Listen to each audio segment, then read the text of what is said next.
nakalagay siya sa insulated bag.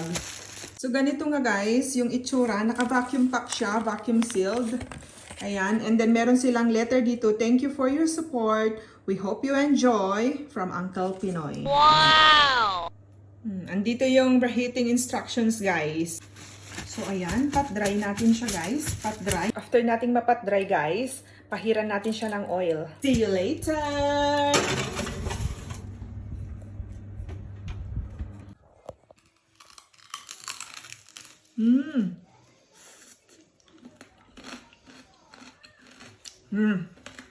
Babe.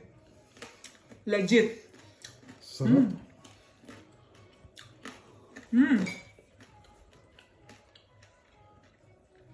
It's not the crisp. It's not just the crispiness.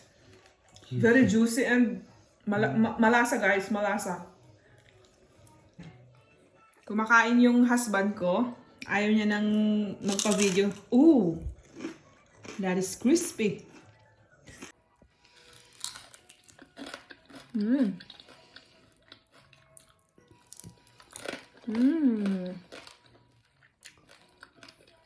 Sarap na? Sarap. Mabuhay Uncle Pinoy. Ayan! Ayan! May husband in the background, guys. Let's go!